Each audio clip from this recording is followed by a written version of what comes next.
Estamos en Punta Perdiz, que es un lugar significativo dentro del desarrollo de todas las acciones combativas que libraron las fuerzas revolucionarias para destruir, si se quiere, aniquilar, que es el término que en el orden militar suele utilizarse, la invasión mercenaria.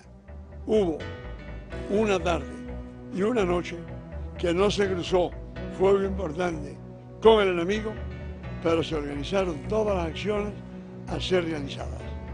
Y precisamente aquí, en estos metros donde estamos ahora, pernoctó la noche del día 18 al día 19 el batallón de la Policía Nacional Revolucionaria, que tan significativo papel tuvo en el desarrollo de esas acciones en la conquista de Playa Girón, donde entre el batallón de la policía y la compañía de ligera de combate del batallón 116 tuvieron entre los dos bastante más de 30 muertos y decenas de heridos.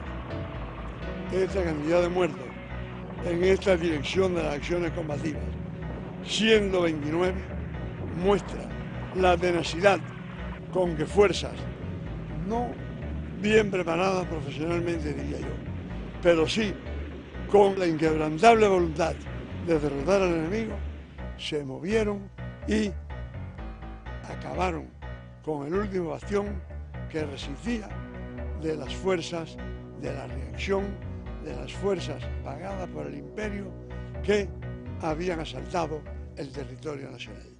El plan de invadir la bahía de Cochinos no fue un plan entre los Estados Unidos o con la participación, digamos, de los Estados Unidos, de los exilados cubanos,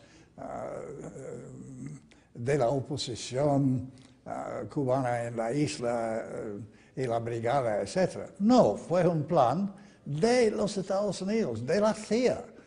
Ellos no consultaron con nadie.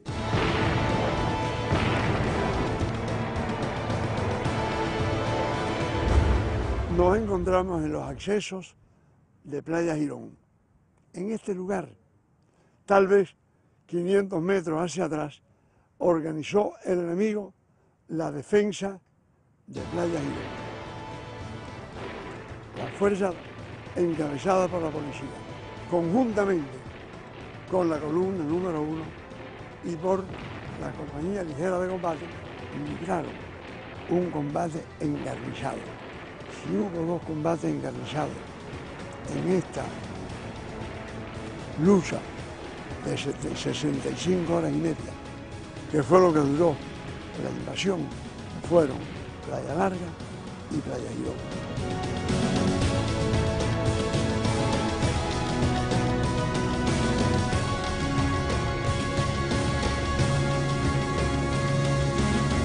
Por esta razón, son receptores de las glorias de la victoria todos los que de un modo u otro, aquí o fuera de aquí, lucharon contra la invasión mercenaria.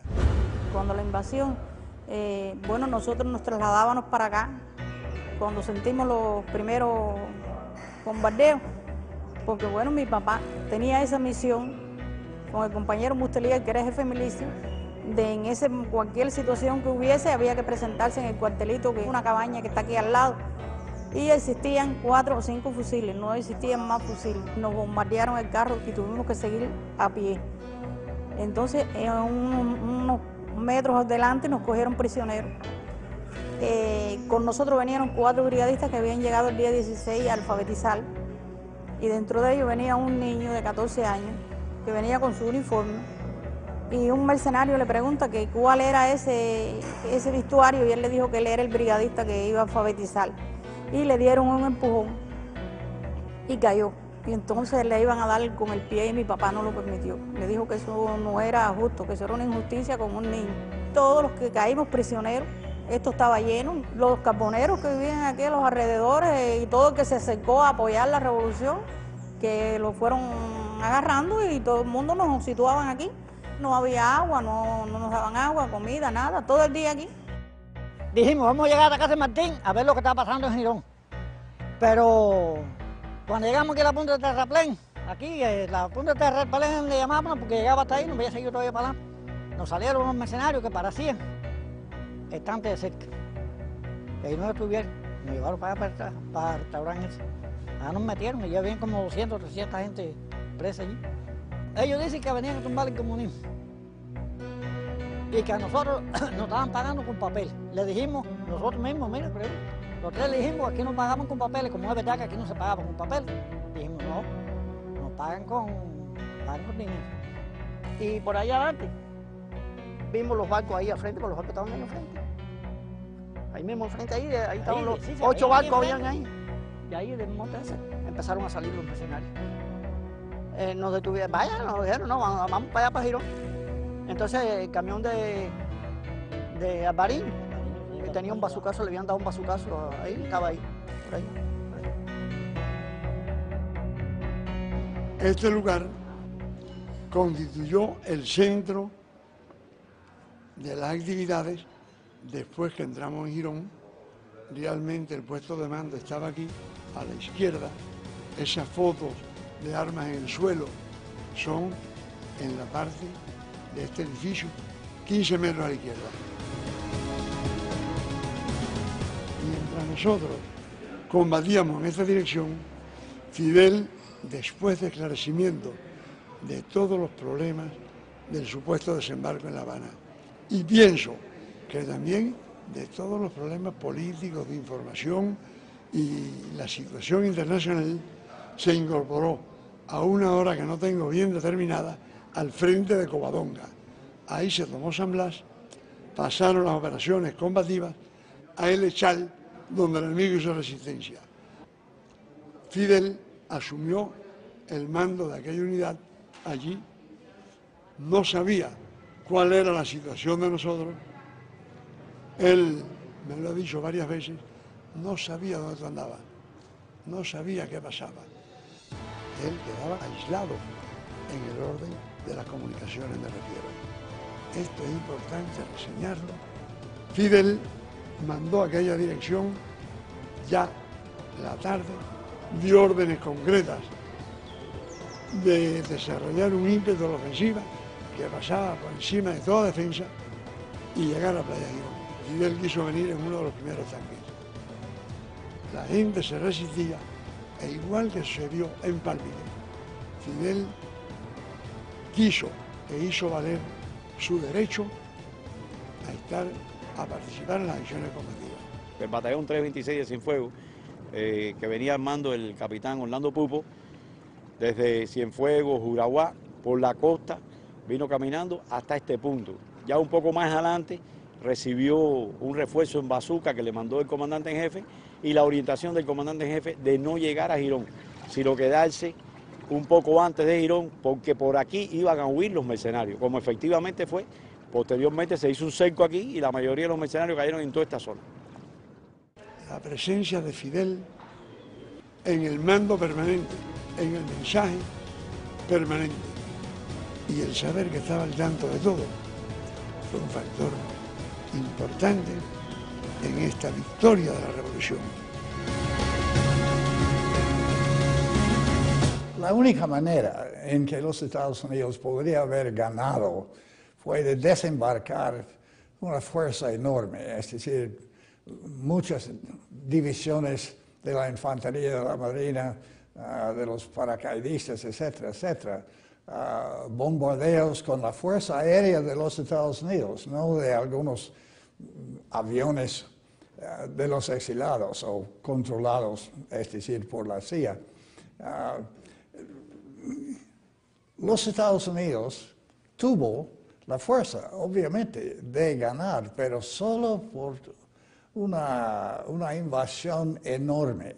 Y después eso habría sido necesario ocupar la isla contra la voluntad de la población de la isla en ojos del mundo. Habría sido un desastre.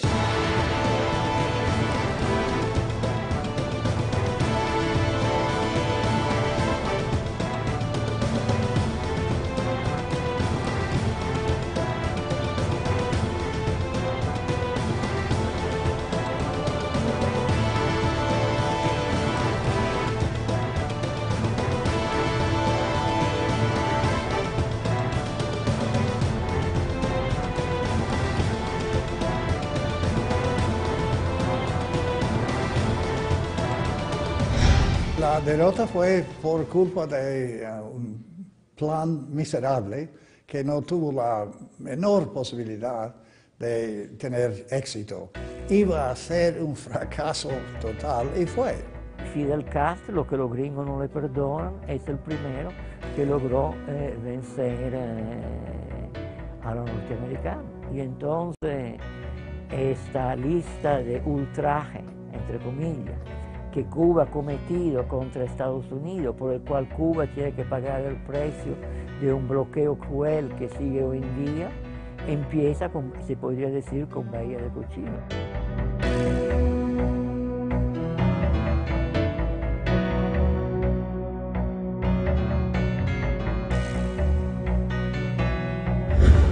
Poco después de entrar nosotros en Girón, de capturar los mercenarios en diferentes cabañas y lugares, apenas 3 decenas capturamos aquí, llegó el comandante en jefe. Llegaron varios tanques y un grupo de jefes. Preguntó la situación, yo les dije que habíamos ocupado la playa, que habíamos organizado puntos de defensa en los alrededores de las unidades que teníamos, que habíamos encontrado cadáveres en diferentes lugares y otros datos. Él fue preguntando y le fui respondiendo.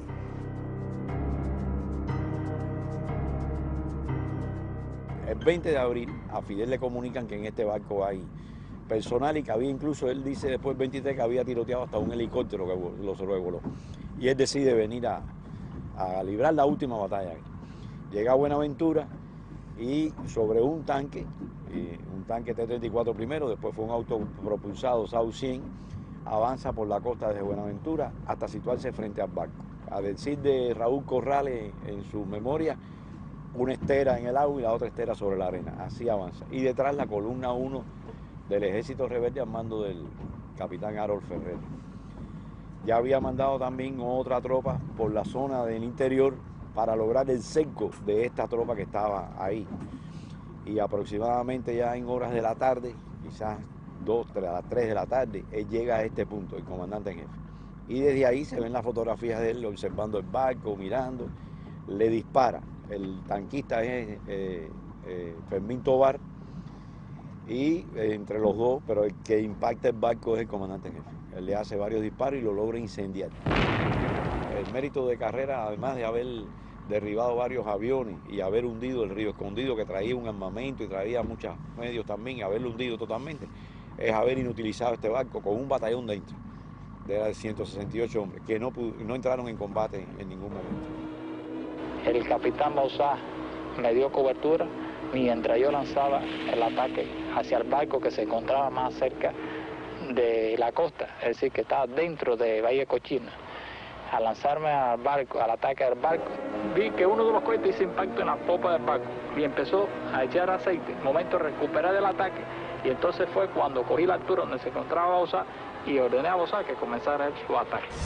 Yo estaba en el barco Houston que finalmente hundió el capitán Carreras. Y lo que sí recuerdo es que desde muy temprano en la mañana sufrimos constante ataque de la aviación, no solo de T-33, pero también bombardeos de B-26, Sea Fury. Eso causó un gran retraso en el desembarco. También causó, fue tan intenso que causó fuegos dentro del barco. El barco estaba muy agujereado, muy dañado. Cuando fuimos a apagar el fuego, entonces las mangueras estaban acribilladas a balazos y no pudimos controlar el fuego. Quizás hasta cierto punto fue bueno el hundimiento porque ya el fuego estaba fuera de control, habían como 50 y pico mil galones de gasolina de alto octanaje ahí. Y si no, creo que el rocket entró acerca de la línea de flotación y ayudó a apagar el fuego, que si no hubiéramos explotado todo con el batallón completo ahí. Y al día siguiente, entre el 20 y el 21, entre el jueves de la invasión y el viernes de la invasión, esos mercenarios fueron capturados porque Fidel lo que organizó fue un cerco alrededor de toda esta zona. Y cayeron todos prisioneros. Se habían pasado 3 días esto ahí vegetando en la costa. El tirarle al barco es, en mi opinión, un símbolo, además de una acción combativa, porque el barco era un barco enemigo, es una acción simbólica del final de la batalla. Esas llamas del barco Houston simbolizan la derrota de la brigada mercenaria en Playa.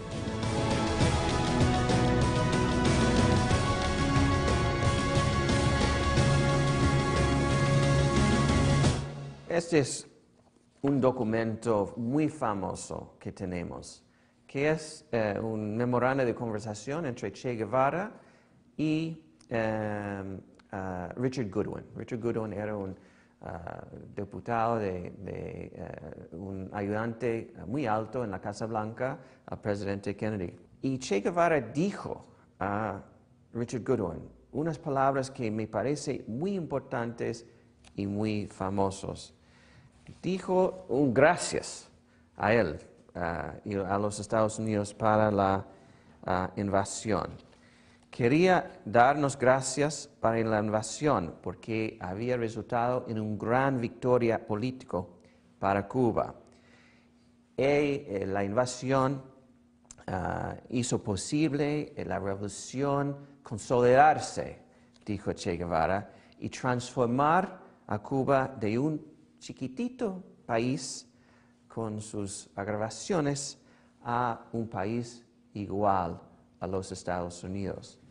Y estas eran palabras muy, muy importantes para las orejas norteamericanos en esta época y me parece para la historia de Girón también.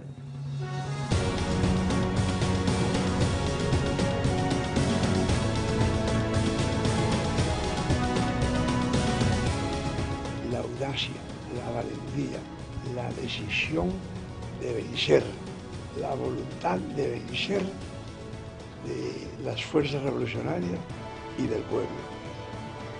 Esa es la verdad y ese es un factor esencial para la victoria en toda la vida. La voluntad de hacer algo. Esa fuerza es más poderosa que la energía atómica y que la electricidad. La voluntad, la decisión firme de hacerlo. Fidel es un ejemplo de eso. La voluntad de luchar contra el golpe de Estado, el Moncada, la prisión, predicando lo mismo. Organizar en México, la voluntad es la Sierra Maestra, Alegría del Pío. Por eso cuando él dice, ahora sí ganamos la guerra, teniendo tantos hombres y fusiles como se cuentan con los dedos de las dos manos, decir eso significa decisión de hacerlo, firmeza, voluntad de hacerlo. Y esa voluntad que se ha manifestado a lo largo del tiempo es ejemplo para la juventud y eso fue lo que reinó en la lucha aquí y la voluntad que mostró el pueblo. No hay duda, Girón dejó una huella imborrable en mi conducta y en mi pensamiento, si se quiere, en mi pensamiento y en mi conducta.